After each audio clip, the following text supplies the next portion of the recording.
क्या माता पिता की अनुमति के बिना बेटे या बेटी की दीक्षा हो सकती है? ये प्रश्न अभी के समय में कई लोगों के लिए हॉट टॉपिक बन गया है। व्हाट्सएप में व्यस्त रहने वालों के लिए एक चर्चा का विषय बन चुका है। जितना सरल हमें ये विषय लगता है उतना सरल है नहीं। इसलिए आइए आज इस संवेदनशील सेंसिटिव विषय पर कड़वी लेकिन सच बात जानने का प्रयास करते हैं। बने रहिए इस वीडियो के अंत तक। इस टॉपिक को समझने से पहले हमें जैन धर्म की एक सुंदर व्यवस्था अनेकांतवाद में बताए गए दो मार्ग के बारे में ओपन माइंड से जानना होगा, उत्सर्ग मार्ग और अपवाद मार्ग। उत्सर्ग मार्ग यानी कि जिस व्यवस्था का पालन करने के लिए कहा गया है, यानी कि जो करना कंपलसरी है। फॉर एग्जाम्पल, जैन साधु भगवंतों के लिए एक बत्तम आहारम यानी कि एकाशनिका अर्थात दिन में एक बार ही भोजन ग्रहण करने का आचार बताया गया है। नंगे पैर पैदल चलकर ही विहार करने का आचार बताया गया है। नंबर 2, अपवाद मार्ग यानी कि एक्सेप्शन। फॉर एग्जाम्पल, कोई ग्लान यानी कि बीमार साधु भगवंत हो या बुजुर्ग साधु भगवंत हो या फिर किसी साधु को कोई अन्य परेशानी हो, तो ऐसी सिचुएशन में वे अपने गुरु की आज्ञा लेकर नवकारसी का पचखांड भी कर सकते हैं। सेम अगर नंगे पैर पैदल विहार करने में परेशानी हो, छाले हो गए, एक कदम भी आगे रख नहीं पा रहे हो, तो वे मोजे पहनकर विहार करते हैं। इसे अपवाद मार्ग कहते हैं। एक बात यहाँ पर समझनी है कि अपवाद मार्ग का सेवन अनिवार्य संयोगों में जरूरत पड़ने पर, जब दूसरा कोई रास्ता न हो तब ही किया जाता है। बिना किसी कारण से अपवाद मार्ग का सेवन नहीं किया जाता।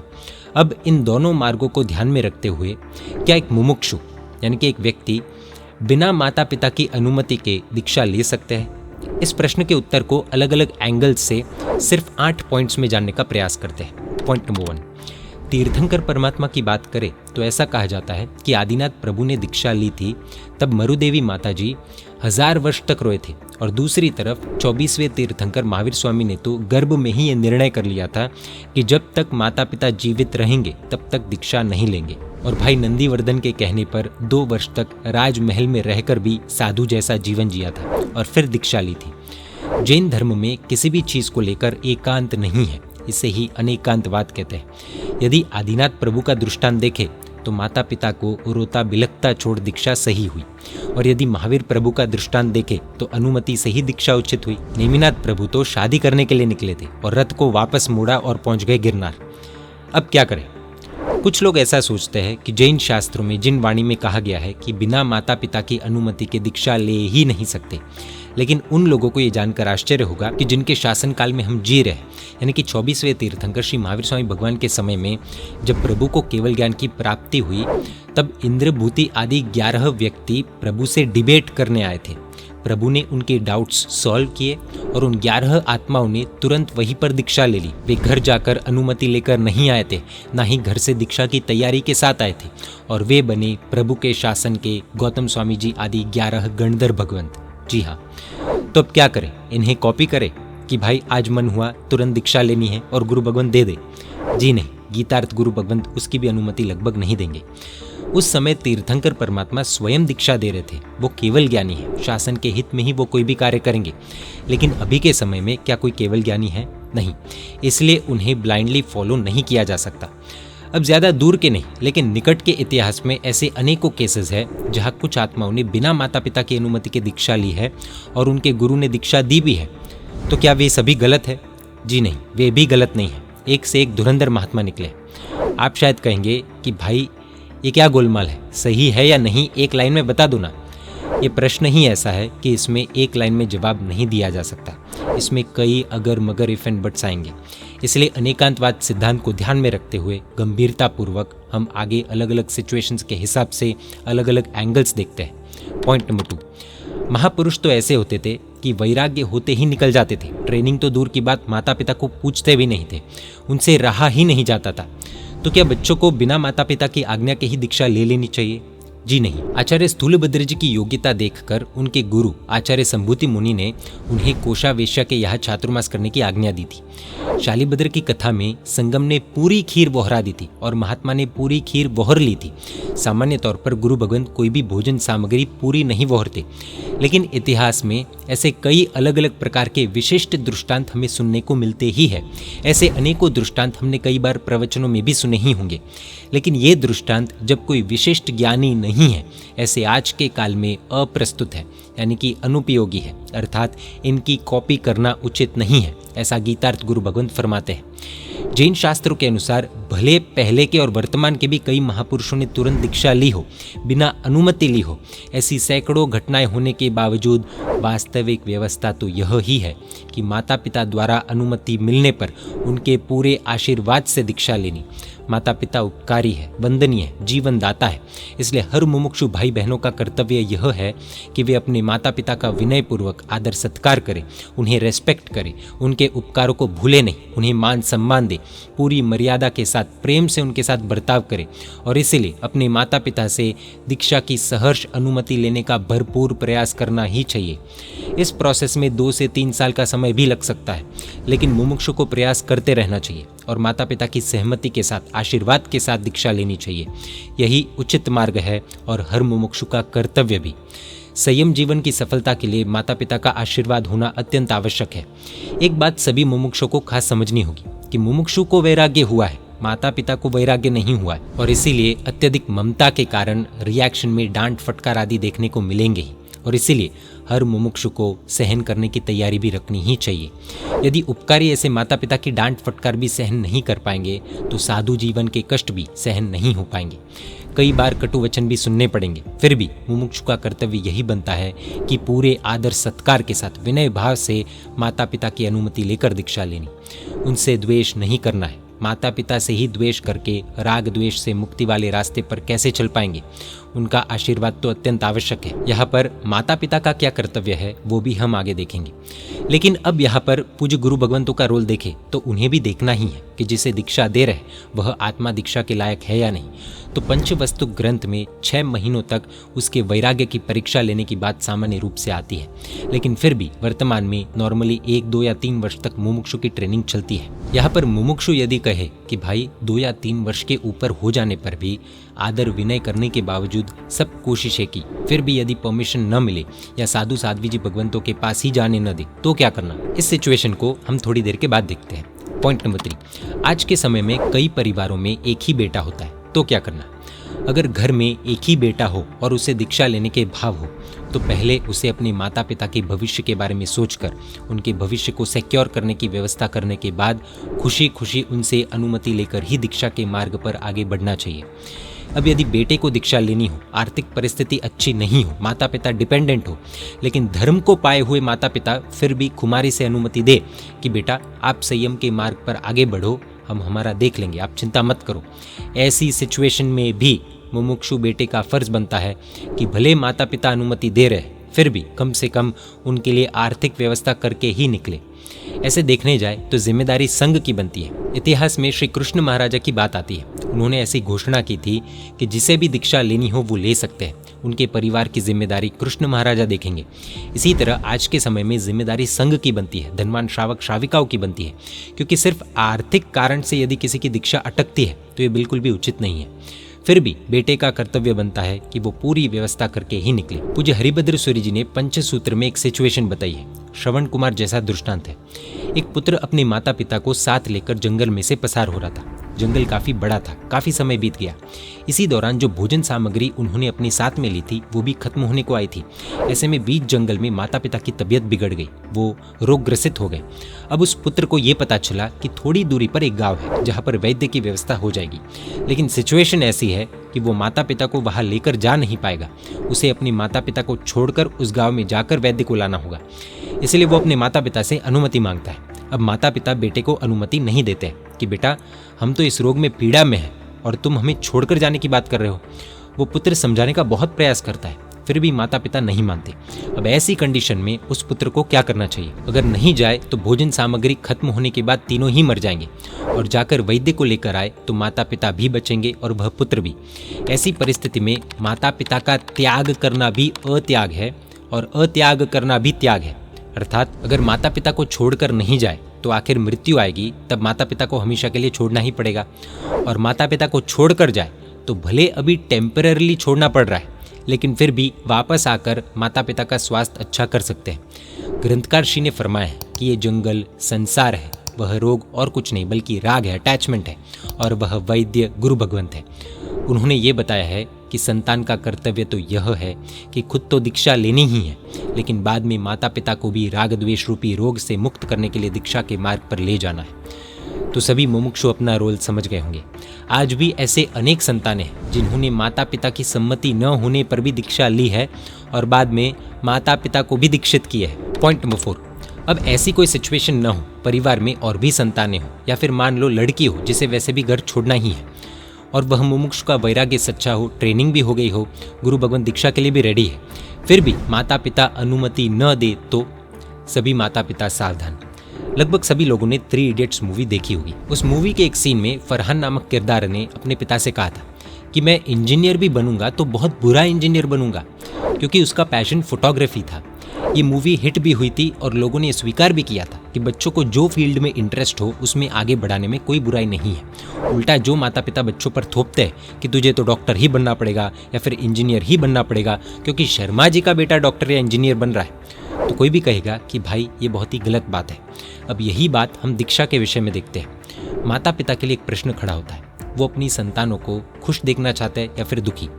एक संतान दीक्षा लेना चाहती है, उसका परिवार आर्थिक रूप से संपन्न है, माता पिता का ध्यान रखने के लिए सिबलिंग्स है, दीक्षा की अनुमति नहीं देने जैसा कोई मेजर कारण नहीं है। फिर भी अगर उस संतान के माता पिता मात्र राग के, मोह के कारण या फिर अपने अहंकार के कारण दीक्षा की अनुमति नहीं देते हैं तो उस मुमुक्षु आत्मा को फर्स्ट प्रायोरिटी पर तो सेकेंड पॉइंट में बताए गए अनुसार 2-3 साल वेट करके अपने वैराग्य को प्रूव करके दीक्षा के लिए अनुमति लेने की पूरी कोशिश करनी चाहिए। कोई कष्ट आए तो सहन शक्ति की तैयारी भी रखनी चाहिए। माता पिता का अविनय तो बिल्कुल भी नहीं करना है, उन्हें धिक्कारना नहीं है, उन्हें कटु वचन नहीं कहने हैं, उनके प्रति बहुमान भाव कम नहीं करना है, उनका तिरस्कार या उनकी निंदा तो नहीं ही करनी है। उन्हें प्रेम से धर्म की बात समझानी है। याद रखिए, मुमुक्षु को धर्म क्या है वो समझ में आया है, माता पिता को शायद समझ में नहीं आया होगा, इसलिए प्रेम आदर भाव से सब कुछ समझाना है। पैरों में पड़कर भी प्रार्थना करनी है, उन्हें कन्विंस करना है। लेकिन अगर सब कुछ करने के बाद भी माता पिता नहीं मानते हैं और ये बात एकदम क्लियर दिखती है कि माता पिता आज क्या कल क्या 3 या 4 साल के बाद भी अनुमति देंगे ही नहीं, कुछ भी हो जाए फिर भी अनुमति नहीं ही देंगे, गुरु भगवंत के पास कभी भेजेंगे ही नहीं, तब ऐसी सिचुएशन में गीतार्थ गुरु भगवंत के मार्गदर्शन से वह प्रबल वैरागी आत्मा को अनेकांतवाद में बताए गए अपवाद मार्ग का सेवन करते हुए माता पिता की अनुमति के बिना भी दीक्षा के मार्ग में आगे बढ़ाना कोई गलत बात नहीं है, क्योंकि यहाँ पर उस तीव्र वैरागी आत्मा की दीक्षा रोकने का कोई बड़ा कारण नजर नहीं आ रहा है। कच्चे पानी में साधु भगवंतों को पैर नहीं रखना चाहिए, लेकिन नदी बीच में आने पर यदि कोई चारा ही न हो और उस पार विहार करके जाना ही हो तो विहार अवश्य करेंगे। अपवाद मार्ग से नदी में पैर रख कर जाना पड़ेगा। ये हुआ अपवाद मार्ग का सेवन। हम फिर से कह देते हैं, ये रेयर केसेस में होता है।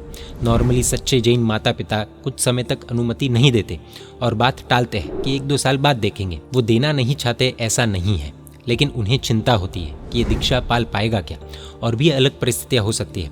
और जब अपने बेटे या बेटी में वैराग्य की झलक देखते हैं तो अनुमति देकर खुशी खुशी दीक्षा दे दी जाती है।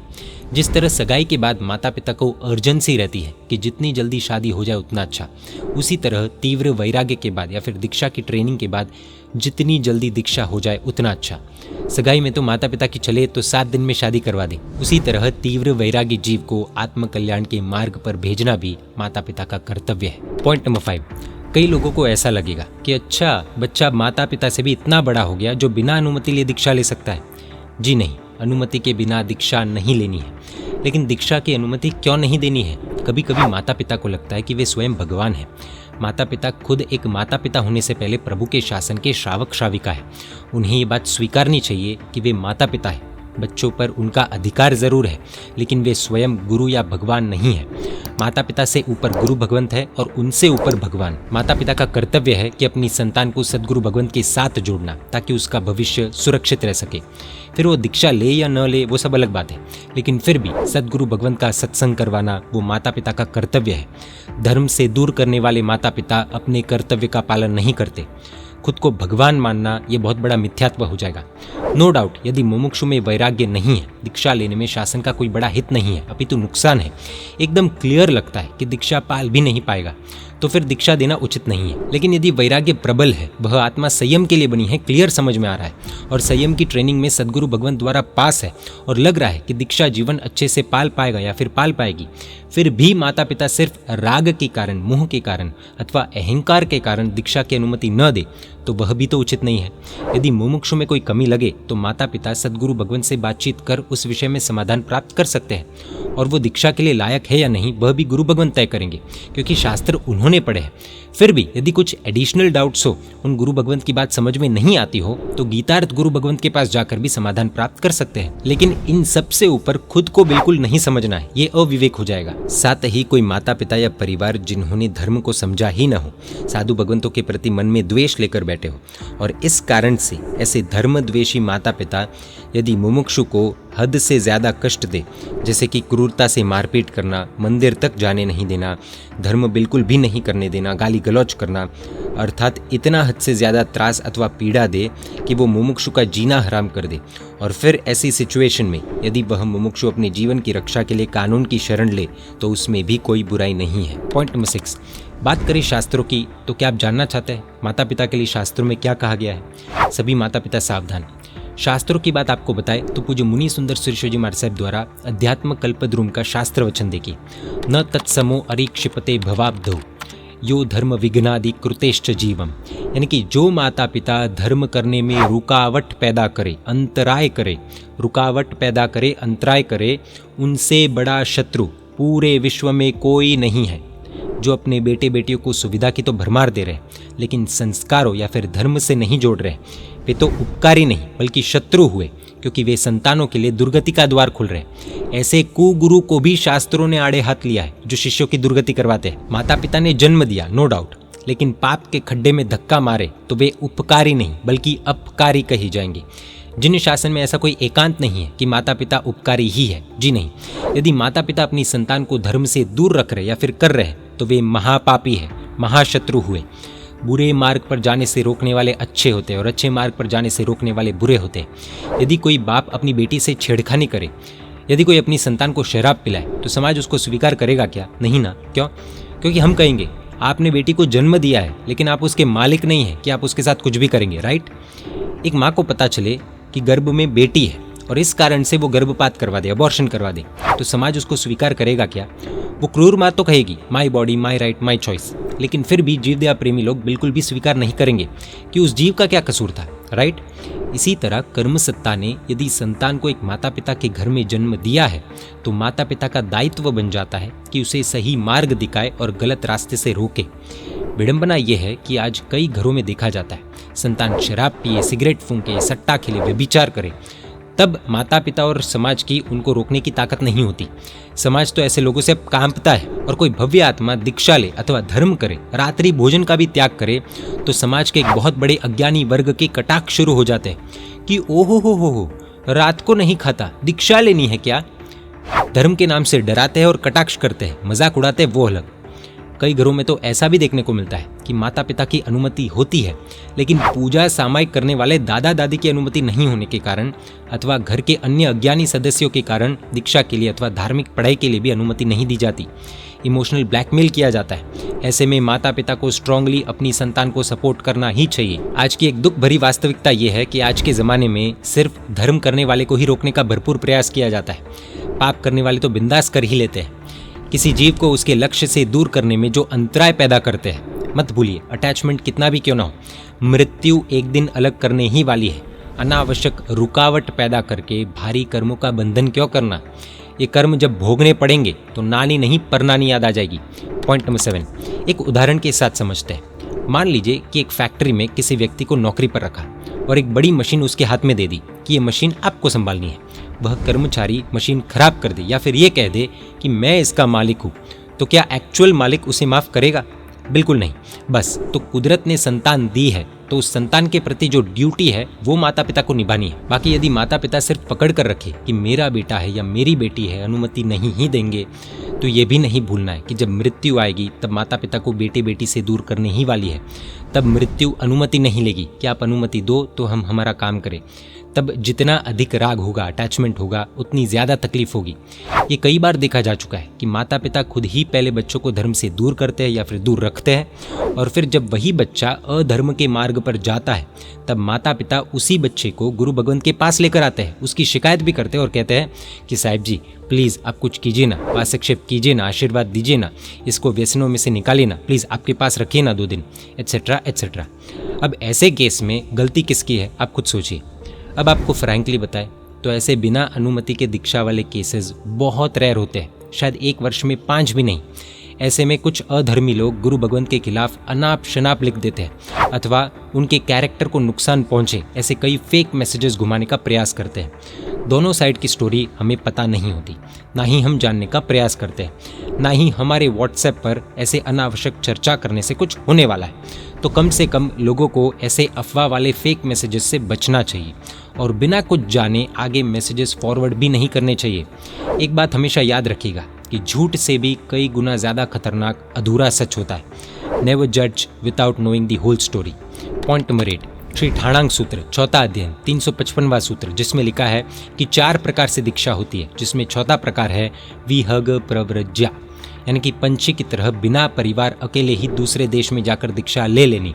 यानी कि शास्त्रों की दृष्टि में बिना परिवार की अनुमति भी दीक्षा हो सकती है। जैन धर्म शास्त्रों से चलेगा, व्हाट्सएप से नहीं चलेगा। गुरु भगवान चाहे तो शास्त्रों के वचन दिखाकर ये सब कर सकते हैं, लेकिन फिर भी वे सामाजिक व्यवस्था, द्रव्य काल, क्षेत्र भाव, व्यक्ति की पात्रता, योग्यता, शासन हित आदि सब कुछ देखकर, ट्रेनिंग आदि देकर ही लगभग दीक्षा देते हैं। जिनवाणी के नाम का बिल फाड़ने वालों ने कभी जिनवाणी पढ़ी होती या फिर सुनी होती तो कम से कम जिनवाणी को तो बदनाम नहीं ही करते। जिसने आगम पढ़े नहीं, सुने नहीं, वह व्यक्ति यदि व्हाट्सएप में ऐसी बातें घुमा दे कि आगमों में XYZ बातें लिखी ही नहीं है, इससे हास्यास्पद बात क्या हो सकती है। दुख तो तब होता है जब नादान लोग, धर्म से जुड़े ऐसे श्रद्धा वाले लोग ऐसे बेतुके फेक मैसेजेस को सही मानकर शेयर भी कर देते हैं, वेरीफाई भी नहीं करते। अरे पहले पूछ तो लो कि भाई ये मैसेज आपने जो बनाया है वो अपनी कल्पना से बनाया है या फिर कोई गुरु भगवंत ने आपको ये बात सच में कही है। जितना पाप फेक मैसेजेस लिखने वाले को लगता है, शायद उससे ज़्यादा पाप फेक मैसेजेस फैलाने वाले को लगेगा, क्योंकि फैलाने से नुकसान ज़्यादा हो रहा है। धर्म की कितनी भयंकर निंदा होगी, क्या हमने कभी सोचा है? कई लोगों की आस्था को तोड़ने का काम ये मैसेजेस करते हैं। अभी तो फॉरवर्ड करने में सिर्फ 1 सेकंड लगता है, लेकिन जिस दिन ये किए गए कुकर्मों की सज़ा मिलेगी तब नानी याद आ जाएगी। तो कुल मिलाकर 8 पॉइंट्स में हमने ये पूरा विषय देखा। अधिक जानकारी इस विषय में जानना चाहते हैं तो गीतार्थ अथवा ज्ञानी गुरु भगवंत के पास जाकर जान सकते हैं। हम सिर्फ इतना कह देते हैं कि ये बहुत ही गंभीर और संवेदनशील मुद्दा है। कृपया करके ऐसे प्रश्नों को व्हाट्सएप में चर्चा का विषय न बनाएं। विवेकी व्यक्ति, सच्चा जैनी कभी भी ऐसे विषय पर व्हाट्सएप पर चर्चा नहीं करेगा तो भी किसी ज्ञानी के पास कुछ जानने की जिज्ञासा से करेगा। पीठ पीछे निंदा करने वाला जैन नहीं हो सकता, क्योंकि ग्रुप्स में ऐसे अज्ञानी व्यक्तियों के साथ ऐसे फालतू के डिस्कशंस करके कुछ हासिल नहीं होने वाला है, ना ही ऐसे प्रश्नों का उत्तर मिलने वाला है। उल्टा गलत मान्यता दिमाग में जाएगी वो अलग, और निंदा के कारण भयानक कर्मों का बंधन होगा वो अलग। समझदार को इशारा काफ़ी है, बाकी ना समझ लोगों के लिए सिर्फ प्रार्थना कर सकते हैं कि उन्हें प्रभु सद्बुद्धि दे। अंत में एक खास बात हम बताना चाहेंगे कि यदि किसी को इस वीडियो को देखने के बाद भी कुछ शिकायतें हो और किसी गुरु भगवंत के बारे में प्रश्न उठ रहे हो तो चिंता न करें। हम बिना नाम कुगुरु के लक्षण भी बताएंगे और साथ में सदगुरु के लक्षण भी बताएंगे, ताकि आप अनजाने में सदगुरु की भी आशातना गलतफहमी से न कर बैठे और कुगुरु को भी उनके लक्षण से पहचान ले, जिससे आपकी आस्था भी न टूटे, सेफ्टी भी बनी रहे और धर्म के प्रति श्रद्धा भी दृढ़ रहे। जय जिन शासन, जय महावीर।